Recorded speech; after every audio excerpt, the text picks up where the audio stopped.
জুলাই বিপ্লবকে কেন্দ্র করে রমরমা মামলা বাণিজ্য, হলফনামা যেন মোটা টাকার অপর নাম, ব্যবস্থা নেওয়ার আশ্বাস পুলিশের। আওয়ামী লীগের কেন্দ্রীয় কার্যালয় এখন যেন পাবলিক টয়লেট, চলছে মাদক ও দেহ ব্যবসা, প্রশাসনের নজরদারির তাগিদ। আদালত চত্বরে আসামির উপর হামলায় বিব্রত আইনজীবীরা, বিচার নিয়ে শঙ্কায় রাজনৈতিক নেতারা, শক্ত নিরাপত্তার আশ্বাস। কুষ্টিয়ায় কাগজে প্রকল্প দেখিয়ে কোটি টাকা হরিলুট, বিএডিসি কর্মকর্তাদের বিরুদ্ধে অভিযোগ, নির্বাহী প্রকৌশলীর অস্বীকার। চাঁপাইনবাবগঞ্জে ভূগর্ভস্থ পানির অভাবে সেচ কাজ ব্যাহত, ইরির বদলে বিকল্প ফসলে ঝুঁকছেন চাষিরা, চাল সংকটের আশঙ্কা। সিরিয়া প্রতিবেশী কিংবা পশ্চিমাদের জন্য হুমকি নয়, বিবিসিকে আল শাম প্রধান, ঘাঁটি সরাচ্ছে রাশিয়া, দামেস্কে বিমানবন্দর চালু। এবং ফিফা ইন্টারকন্টিনেন্টাল কাপ শিরোপা জিতল স্পেনের রিয়াল মাদ্রিদ, মেক্সিকোর পাচুকা ক্লাবের বিপক্ষে ৩-০ গোলের জয়।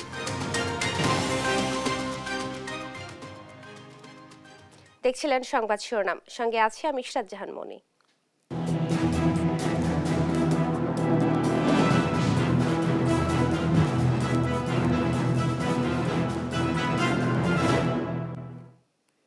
এবারে বিস্তারিত। চাকরির প্রলোভনে মামলা, বাসা ভাড়ার প্রলোভনে অব্যাহতি, হলফনামা যেন মোটা অঙ্কের টাকার অপর নাম। নারায়ণগঞ্জের সিদ্ধিরগঞ্জে জুলাই আগস্ট বিপ্লবকে কেন্দ্র করে মামলা যেন মহা বাণিজ্যের মাধ্যম এখন চক্রের কাছে। দেশ টিভির অনুসন্ধানে মিলেছে চাঞ্চল্যকর নানা তথ্য। মিথ্যা মামলা বাণিজ্য ধারাবাহিকের আজ ১১ পর্ব অনুসন্ধান করেছেন নারায়ণগঞ্জ প্রতিনিধি বিল্লাল হোসেন এবং জানাচ্ছেন এম এ আজিম। বৈষম্যবিরোধী ছাত্র আন্দোলন চলাকালে ২০ জুলাই বাড়ির ছাদে গুলিবিদ্ধ হয়ে মারা যান মেকানিক্যাল ইঞ্জিনিয়ার সৈয়দ মুস্তফা কামাল রাজু। এ ঘটনায় তার স্ত্রী আকলিমা বাদী হয়ে মামলা করলেও আসামিদের চেনেন না তিনি। বিএনপির কয়েকজন স্থানীয় নেতা চাকরি দেওয়ার প্রলোভনে এজাহারে স্বাক্ষর করান তাকে। আর এখন বাড়ি ভাড়া সহ নানা সুবিধা দেওয়ার আশ্বাসে মামলা থেকে আসামির নাম কাটাতে হলফনামা দিতে চাপ দিচ্ছেন তাকে। গিয়াসউদ্দিন এমপির উনারই লোক নাকি উনারা, তো আমার বাসায় ৩ দিন আসছিল। আসলে আমি এভাবে মানসিকভাবে প্রস্তুতি ছিলাম না, তো ওনারা আসছিলেন, ওইখানে মামলা হয়েছিল আর কি। কেমনে বলছিল আর কি চাকরি দিবে, আমার ছেলেরে পড়াবে, এরকম আর কি। এবার অভিযুক্ত সে বিএনপি নেতাদের মুখোমুখি হতে চাই আমরা, তবে কথা বলতে রাজি নয় তারা। মহিলায় দল থেকে টাকা পাইছে, মহিলা চাকরি চাইছে, চাকরি ওখানে এমপি সাহেবের ওখানে তাকে দেওয়া হয়ে গেছে। এদিকে সিদ্ধিরগঞ্জে তুহিন নামের আরেক যুবক নিহতের ঘটনায় রাফিদ নামের একজন মামলা করে লাপাত্তা। এজাহারে দেয়া ফোন নম্বরের মালিক ও সাক্ষীরাও চেনেন না এ বাদীকে। ওইখানে ভিতরে সাক্ষীর ভিতর আমার নাম, তখন তার সাথে কথা বললাম, সে বলল যে তুই এগুলো নিয়ে টেনশন করিস না, আমি এগুলো করে দিব, তোর কোনো সমস্যা হবে না। তো আমি বললাম যে আচ্ছা ঠিক আছে, কিন্তু এরপর ঠাস করে তার সাথে আর কোনো কন্ট্যাক্ট নাই, সে আর তারা এলাকাতে এসেও পাই না। কিভাবে নাম্বার দিলে আমি তার আসলে এই বিষয়ে জানি না, তারা হয়তো শত্রুতামি করে কোনোভাবে আমার নাম্বারটা ইউজ করে। তবে জেলা বিএনপির সভাপতির দাবি, মামলা দিয়ে বাণিজ্য করা হলে ব্যবস্থা নেওয়া হবে। মানুষের একটা পারসেপশন স্বৈরাচারী সরকারের পতনের পর এখন বিএনপি ক্ষমতায়, যা কিছু করে সব বিএনপি, এতে করে আমাদের দলের ভাবমূর্তি অনেকভাবে নষ্ট হচ্ছে। এদিকে মামলা বাণিজ্য ও বিনা কারণে হয়রানি করা হলে তাদের বিরুদ্ধে ব্যবস্থা নেওয়া হবে বলে জানিয়েছে জেলা পুলিশ। না, এই জাতীয় কোনো বিষয় আমার নলেজে নাই। এক্ষেত্রে যদি বাদী মামলা না করে থাকেন তাহলে সেটা তিনি আমাদের তদন্তকারী কর্মকর্তার কাছে বা আদালতের কাছে গিয়ে তিনি বলতে পারেন। এমন মামলা বাণিজ্য করে সঠিক বিচার ভিন্ন খাতে নেয়া বন্ধ করার সাথে সাথে নিরীহ মানুষকে হয়রানি বন্ধের দাবি নারায়ণগঞ্জবাসীর। এম এ আজিম, দেশ টিভি, ঢাকা। অন্যান্য প্রসঙ্গ, আওয়ামী লীগের কেন্দ্রীয় কার্যালয় যেন এখন পাবলিক টয়লেটে পরিণত হয়েছে। আশেপাশে অবস্থানরতরা হর হামেশাই ভবনটির নিচ তলায় সারছেন প্রাকৃতিক কাজ। উপরের তলাগুলোর অবস্থা আরও ভয়াবহ।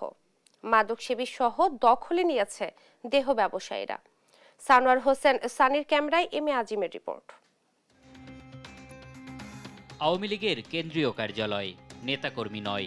আশেপাশের মানুষ মাঝে মধ্যেই ঢুকছেন অফিসটিতে, তবে দলীয় কোনো কর্মসূচি নয়, একান্তই প্রকৃতির ডাকে সাড়া দিতে। আপনার পাবলিক টয়লেট এই কেন এটা তো আমরা বলতে পারবো না, মানে সবাই এটাই বলতে আছে। আওয়ামী লীগ অফিস তো ছিল একসময়, এখন তো নাই। এখন আমি একটু পয়সা করব। আওয়ামী লীগ সরকার পতনের পর এমন অবস্থা চলতে থাকায় দুর্গন্ধে এখানে 1 মিনিট অবস্থানই কষ্টসাধ্য হয়ে দাঁড়িয়েছে। এক সময়ে আওয়ামী লীগের কেন্দ্রীয় কার্যালয়ের নিচতলাটি এখন একদমই পাবলিক টয়লেট বলা চলে। তবে এর উপরের তলাগুলোর কি অবস্থা এখন, কি হচ্ছে সেখানে দেখতে চাই আমরা।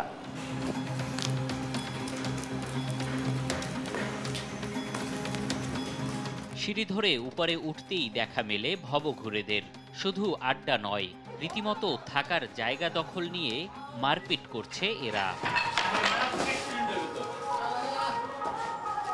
রুমগুলোর আসবাবপত্র তো নেই, দুর্বৃত্তরা খুলে নিয়েছে দরজা জানালা পর্যন্ত। তার মধ্যেই অপরাধের অভয়াশ্রম বানিয়ে ফেলেছে অপরাধীরা। চলছে অবাধে মাদক সেবন। এনে সবাই আয় গাঞ্জা মাঞ্জা গাইতে হয়, প্রসাব করতে হয়, বাথরুম করতে হয়, গাঞ্জা খায়, বাবা খায়।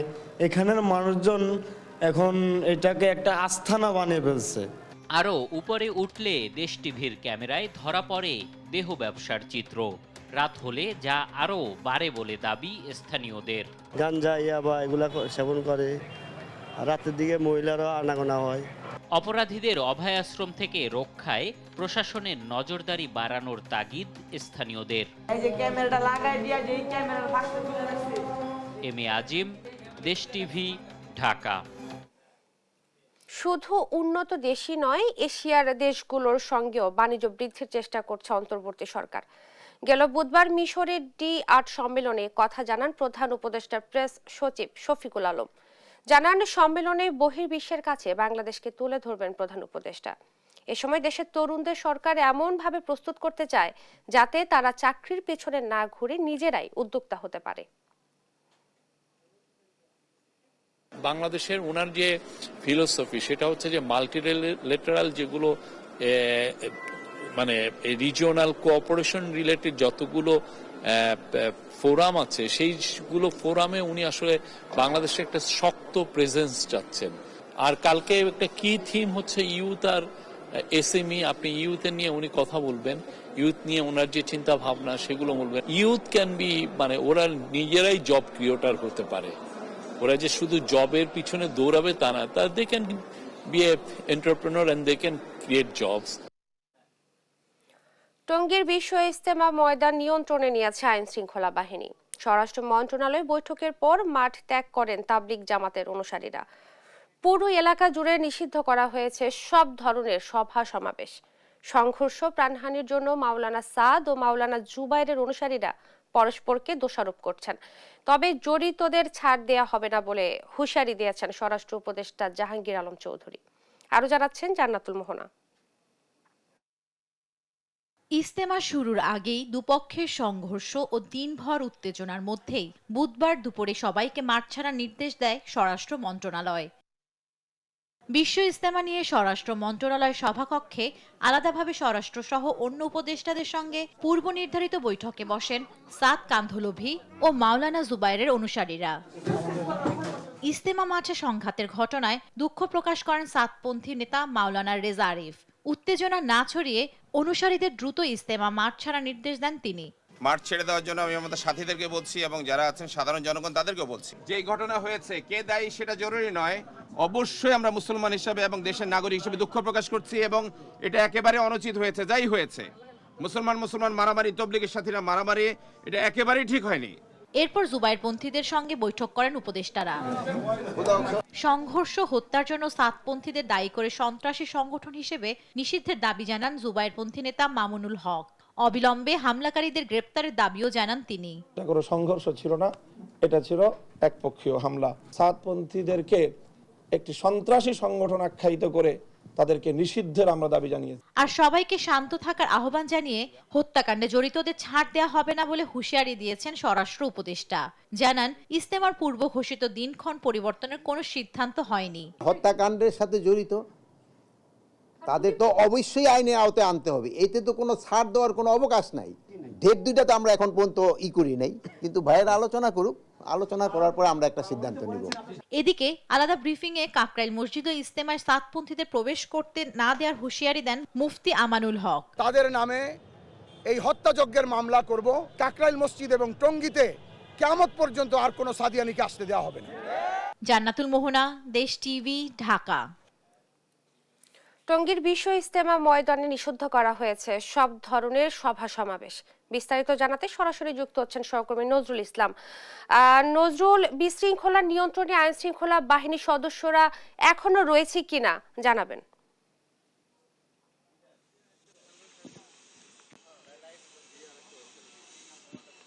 আপনি যেমনটা বলছিলেন, আপনি জানেন যে টঙ্গী তোরাক নদীর তীরে বিশ্ব ইজতেমার তবলিগ জামাতের যে দুই পক্ষের যে রক্তক্ষয়ী সংঘর্ষ হয়েছে, সেই সংঘর্ষের ঘটনায় কিন্তু 3 জন মারা গেছে, অর্ধ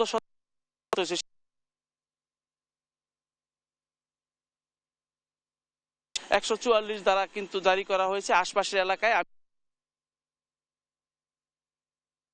প্রথম যে গেটটি রয়েছে, অর্থাৎ বিদেশি মেহমানখানার যে গেটটি রয়েছে, সেই গেটটি কিন্তু আমরা দেখতে পেয়েছি গতকাল থেকে কিন্তু আইন শৃঙ্খলা বাহিনী এবং আপনার বিজিপি সেনা সদস্য সহ আইন শৃঙ্খলা বাহিনী কিন্তু ঘিরে রেখেছে, অর্থাৎ এখানে কোনো অপ্রীতিকর কোনো ঘটনা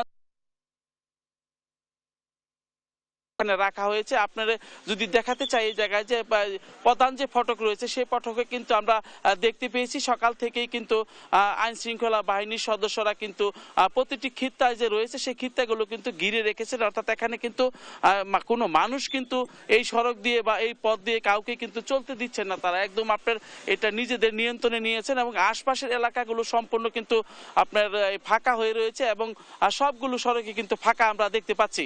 তো আপনাকে যদি আমি দেখাতে চাই যে টঙ্গীর যে আশপাশের এলাকা এখন কিন্তু মানে একদম আইন শৃঙ্খলা বাহিনীর সম্পূর্ণ নিয়ন্ত্রণে রয়েছে। তো এর পাশাপাশি যে গতকালকের যে ঘটনা ঘটেছে, সেই ঘটনার প্রেক্ষিতে কিন্তু এই যে আজকে যে অবস্থান তাদের, সেটি কিন্তু শক্ত অবস্থান বিরাজ করছে এখানে। তারপরেও কিন্তু আমরা দেখতে পেয়েছি যে এখানে কিছু মহিলা, কিছু মুসল্লি রয়েছেন, তারা কিন্তু এখানে কিন্তু রয়েছে। তাদের আমরা জিজ্ঞাসা করেছিলাম, কিন্তু আমাদেরকে জানিয়েছে যে এখানে যারা ফেলে গেছেন, যে সমস্ত তাদের যে মাল সামানা যে আর রয়েছে ফেলে গেছেন, সে সমস্তগুলো তারা এখানে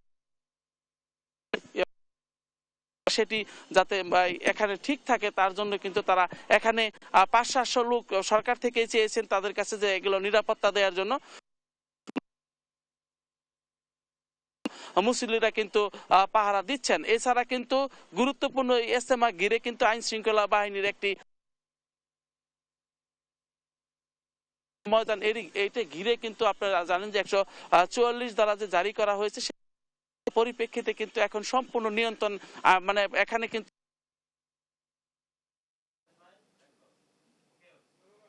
ধন্যবাদ আপনাকে। টঙ্গীর বিশ্ব ইজতেমা থেকে আইন শৃঙ্খলা বাহিনী তৎপরতার কথা জানাচ্ছিলেন সহকর্মী নজরুল ইসলাম।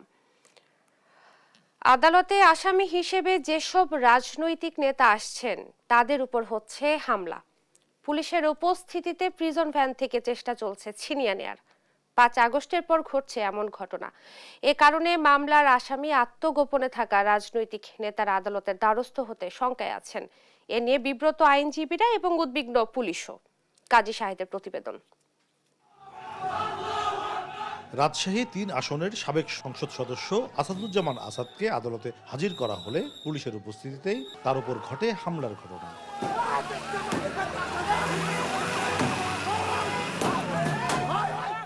একই কায়দায় হামলার ঘটনা ঘটে রাজশাহী মহানগর আওয়ামী লীগের সাধারণ সম্পাদক ডাবলু সরকারের উপর।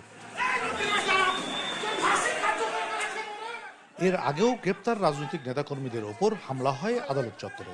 ফলে মামলার আসামি হয়ে আত্মগোপনে থাকা নেতারা বিচারের মুখোমুখি হতে উদ্বিগ্ন। আমরা সবাই বিষয়ে আতঙ্কিত।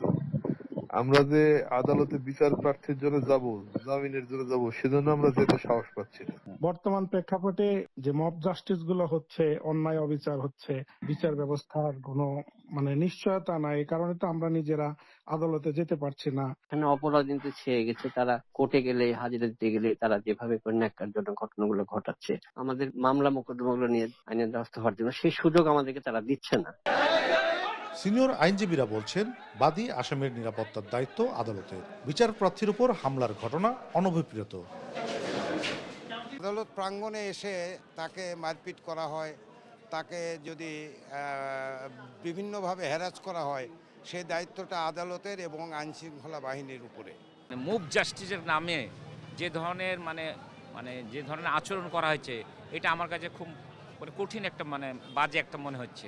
এখানে বাদী বা বিবাদী যে পক্ষই হোক না কেন, আসামি, এদের সার্বিক নিরাপত্তা বিধান করা উচিত। সন্ত্রাসী গোষ্ঠী বিভিন্নভাবে এই কোর্ট এলাকায় ঘোরাফেরা করছে, তাতে বিচার বিঘ্নিত হচ্ছে। আদালত চত্বরে আসামির উপর হামলার ঘটনায় উদ্বিগ্ন পুলিশও। নগর পুলিশের মুখপাত্র বলছেন, পুলিশের তৎপরতার কারণেই বড় অঘটন ঘটেনি। আগামীতে নিরাপত্তা বলয় আরো শক্ত হবে। পুলিশ না থাকতো তাহলে পরিস্থিতি কেমন হতো একটু বিবেচনা করে দেখেন, অনেক ক্ষতিকর হতে পারতো। পুলিশ ছিল বলেই কিন্তু সেভাবে তাকে করা গিয়েছে, জেল হাজতে প্রেরণ করা গিয়েছে। আইনজীবীরা বলছেন, আদালত চত্বরে হামলার এমন ঘটনা বিচার কার্যক্রম ব্যাহত করবে। কাজী সাহেদ, দেশ টিভি, রাজশাহী। লটারির পর ময়মনসিংহের সরকারি বিদ্যালয়ে শুরু হয়েছে ভর্তি কার্যক্রম। এ বিষয়ে জানাতে সরাসরি যুক্ত হচ্ছেন সহকর্মী ইলিয়াস আহমেদ। ইলিয়াস, ভর্তি কার্যক্রম কেমন চলছে এবং কি বলছেন অভিভাবক ও শিক্ষকরা, জানাবেন। গত 17ই ডিসেম্বর সারা দেশে সরকারি স্কুলগুলোতে কিন্তু লটারি অনুষ্ঠিত হয়েছে।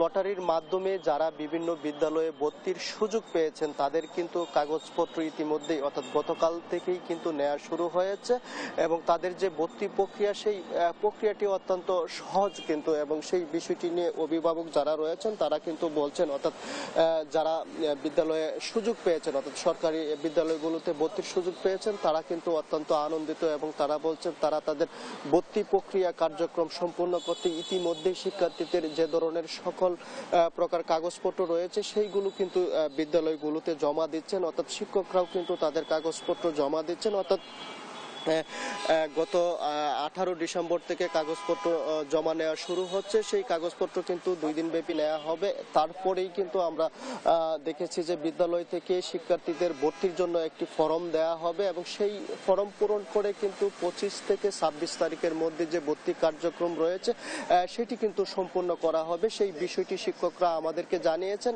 আর আমরা লক্ষ্য করেছি যে যারা সরকারি বিদ্যালয়গুলোতে ভর্তির সুযোগ পাননি, অর্থাৎ তারা কিন্তু বেসরকারি বিদ্যালয়ে ভর্তির জন্য কিন্তু তারা ইতিমধ্যেই ছোটাছুটি করছেন এবং তারা কিন্তু নানানভাবে সেই কার্যক্রম করার চেষ্টা কিন্তু চালিয়ে যাচ্ছেন। অর্থাৎ শিক্ষকরা বলছেন যে যদিও এবছর লটারিতে ভর্তির যে প্রক্রিয়াটি ছিল সেটি কিন্তু খুব সুন্দরভাবে সম্পন্ন হয়েছে এবং যারা লটারির মাধ্যমে ভর্তির সুযোগ পাননি তারা কিন্তু একটি দাবি জানিয়েছে, সেটি যেন আগামীতে যেন লিখিত পরীক্ষার মাধ্যমে কিন্তু সেই ভর্তি কার্যক্রম সম্পূর্ণ করা হয় সরকারি বিদ্যালয়গুলোতে।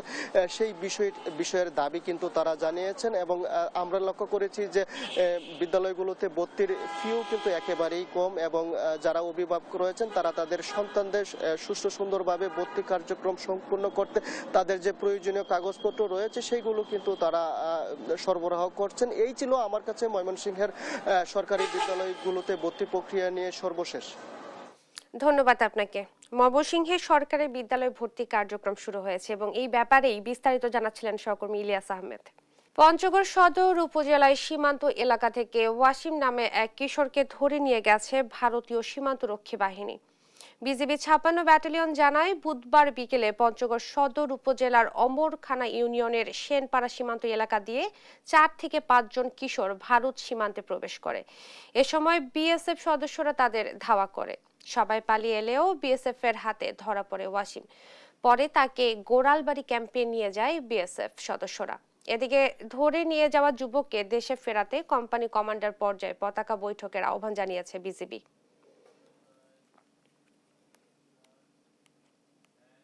মুন্সিগঞ্জের গজারিয়ায় অগ্নিকাণ্ডে পুড়ে গেছে 30টি দোকান। স্থানীয়রা জানায় বুধবার দিবাগত রাত 3টার দিকে ভাটেরচর বাসস্ট্যান্ড সংলগ্ন একটি সেলুনে প্রথম আগুন লাগে, পরে আশেপাশে ছড়িয়ে পড়ে। ফায়ার সার্ভিসের 4টি ইউনিট প্রায় 1.5 ঘন্টার চেষ্টায় আগুন নিয়ন্ত্রণে আনে। এতে আলী আহমদ মার্কেটের প্রায় সব দোকান এবং আশেপাশের আরও কিছু দোকান পুড়ে যায়। অন্তত 3 কোটি টাকার আর্থিক ক্ষতি হয়েছে বলে দাবি দোকান মালিকদের। গজারিয়া ফায়ার সার্ভিসের ইনচার্জ রিফাত মল্লিক বলেন, প্রাথমিকভাবে ধারণা করা হচ্ছে বৈদ্যুতিক শর্ট সার্কিট থেকে আগুন লাগতে পারে।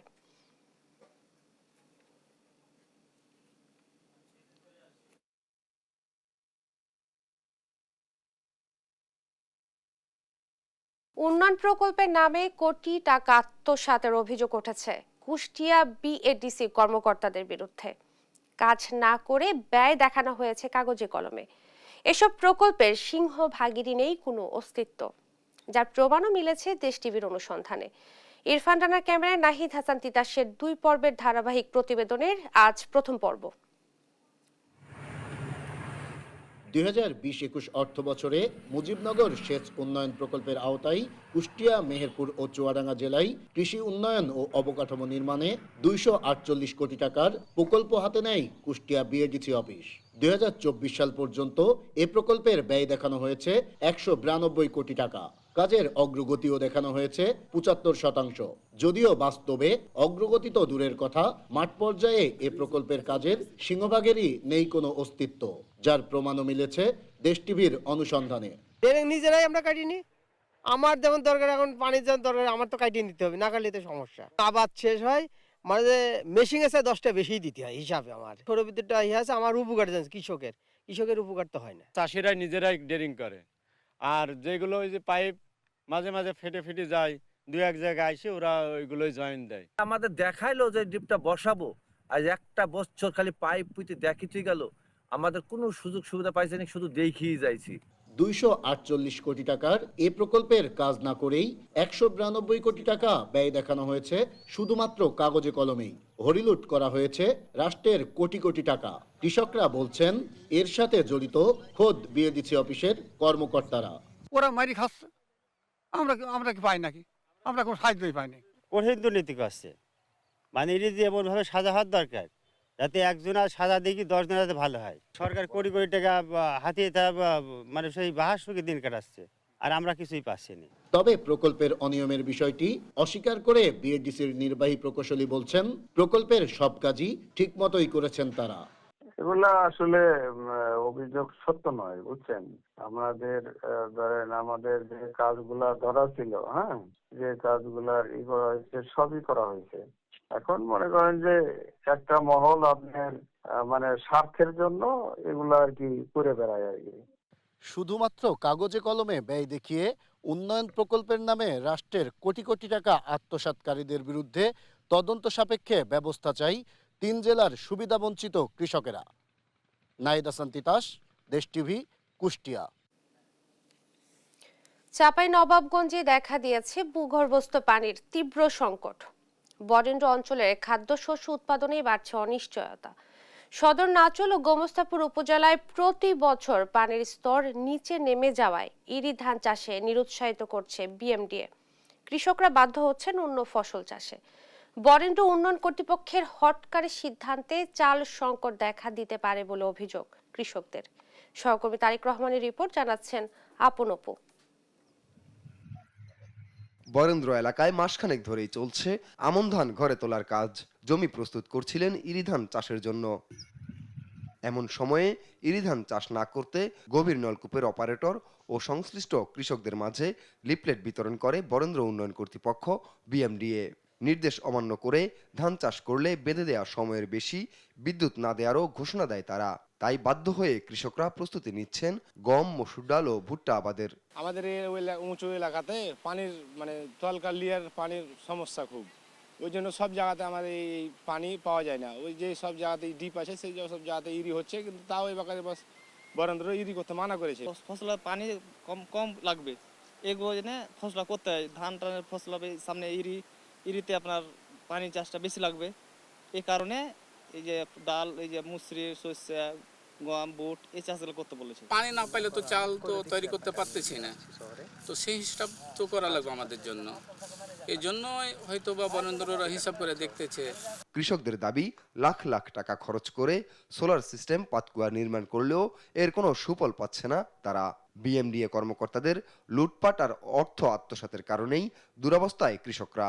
ওই বড় ডিপ গালা বাসে তো ওরা বলছে কি যে বড় ডিপে জায়গা জায়গা বাসালে পানি পাবে না, উঠবে না, এই জন্য এগুলো বাসা তো কোনো কাজই হচ্ছে না আপনার। সারাদিনে আপনার 10 কাঠা ভিজবে না, আর অথচ অনেক জমিগুলো ব্যাপক ফাঁকা পড়ে আছে, দেখেন কোনো ডিপ নেই। ধান চাষ কমানোর বার্তা দিয়ে ডিপ টিউবওয়েল অপারেটরকে নির্দেশ দেওয়া হয়েছে অন্য ফসলে সেচ দিতে। আর চাঁপাইনবাবগঞ্জ বিএমডিএ কর্মকর্তারা বলছেন ভূগর্ভস্থ পানির উপর চাপ কমাতেই এমন সিদ্ধান্ত। বন্যা অফিসার আমাকে বললো যে পানি তো সেদের সংকট হয়েছে এখন, তো আমরা এত দূর তুমি আবাদ দিবা না, মোটামুটি ধরুন কি যে আছে 50 বিঘা কি 100 বিঘা, তুমি অর্ধেক কমাইবা ধানের সঙ্গে, তার বাদ বাকিগুলা আপনার ওই আলু, আপনার এই মসুরি, শস্যা, খেসারি, মটর এইসবগুলা বলছি কি যে লাগাও। মানে ভূগর্ভস্থ পানির ওপর চাপ কমানোর জন্য আমরা এই উদ্যোগটা বর্তমানে নিচ্ছি। কারণ আমাদের যেভাবে ভূগর্ভস্থ পানি উত্তোলিত হচ্ছে ধানের জন্য, সেভাবে পানি উত্তোলিত হতে থাকলে ভবিষ্যৎ প্রজন্মের জন্য এটা আরও হুমকি হয়ে যাবে। এই জন্য যেই ফসলটাই পানি কম লাগবে, যেমন ধরেন যে আপনার গম, সরিষা, ভুট্টা বা আলু বা অন্যান্য ডাল জাতীয় শস্য। বিএমডিএর অনিয়ম দুর্নীতি খতিয়ে দেখা ও সারা বছর সেচ চালু রাখার দাবি কৃষকদের। নিউজ ডেস্ক, দেশ টিভি। ঠাকুরগাঁওয়ে টাঙ্গন নদীতে 6 কোটি টাকার বেশি ব্যয় ব্রিজের নির্মাণ কাজ শেষ হওয়ার 1.5 বছরের মাথায় এক পাশের সংযোগ সড়ক ধসে পড়েছে। ব্রিজের পিলারের তলা থেকে সরে গেছে মাটি, পাশাপাশি সাইড ব্লকে দেয়া পিলারও গেছে ভেঙে। ব্যবহার উপযোগী রাখতে বাঁশের বেড়া দিয়ে সংযোগ সড়কটি আটকে দিয়েছেন স্থানীয়রা। 3 মাস ধরে বৃষ্টির বেহাল অবস্থায় থাকলেও সংস্কারে তেমন কোনো উদ্যোগ নেই বলে অভিযোগ তাদের। সহকর্মী শাকিল আহমেদের পাঠানো তথ্য ছবিতে ডেস্ক রিপোর্ট। ঠাকুরগাঁও সদর উপজেলার আসাননগর খাড়াবাড়ি এলাকায় টাঙ্গন নদীর উপরে 90 মিটার একটি ব্রিজ নির্মাণ করা হয়। ব্রিজটি নির্মাণে ব্যয় হয় 6,03,49,941 টাকা। 2023 সালের 2 মার্চ উদ্বোধন করা হয় এটি। তবে ব্রিজটি নির্মাণের পর থেকেই শুরু হয় নানা সমস্যা। সড়কের দেয়াল ও ব্লকগুলো নদীতে ধসে পড়েছে, যা স্থানীয়দের উদ্বেগের কারণ হয়ে দাঁড়িয়েছে। বর্ষার মৌসুমে ব্রিজের পশ্চিম পাশের সড়ক ও ব্লক নদীতে তলিয়ে যায়, এমনকি পিলারও ভেঙে পড়েছে। বৃষ্টি ঝুঁকিপূর্ণ হয়ে পড়ায় হালকা যানবাহন ছাড়া বড় যানবাহন চলাচল করতে পারছে না। 3 মাস পেরিয়ে গেলেও সংশ্লিষ্ট কর্তৃপক্ষের পদক্ষেপ না নেয় ক্ষোভ জানান স্থানীয়রা। 6 কোটি টাকারও বেশি টাকা খরচ করে ব্রিজ করা হয়েছে, 1 বছর যায় নাই, তার আগেই মনে করেন এখানে ব্রিজের সাথেই পশ্চিম পাশে ভেঙে গেছে। আসলে কোটি কোটি টাকা দিয়ে ব্রিজ করার প্রয়োজন কি? যদি ব্রিজ আমাদের ভেঙেই যায় 1 বছরের মাথায়, তাহলে তো ব্রিজের আমাদের আসলে কোনো প্রয়োজন নেই। এটা অতি তাড়াতাড়ি মেরামতের প্রয়োজন। আমরা চাই এই রাস্তাটা অতি তাড়াতাড়ি মেরামতের জন্য যা যা করার প্রয়োজন সংশ্লিষ্ট কর্তৃপক্ষের জন্য আমরা আহ্বান জানাচ্ছি। দ্রুত সময়ের মধ্যে ব্রিজ ও সংযোগ সড়কের সংস্কারের আশ্বাস দিয়েছেন উপজেলা প্রকৌশলী আব্দুল কাদের। জনগণের কষ্ট দূরীকরণের জন্য এলজিইডি কর্তৃপক্ষ জরুরি ভিত্তিতে যানবাহন চলাচলের উপযোগী করে মেরামত করেছে এবং সদর দপ্তরে প্রতিবেদন প্রেরণ করা হয়েছে এবং প্রাক্কলনও প্রেরণ করা হয়েছে। প্রাক্কলন অনুমোদন হলে অতি জরুরি ভিত্তিতে সেটি মেরামত করা হবে। দ্রুত ব্রিজটি সংস্কার করে যান চলাচল স্বাভাবিক করার দাবি জানিয়েছেন এলাকাবাসী। নিউজ ডেস্ক, দেশ টিভি। দেখছেন সংবাদ সকাল।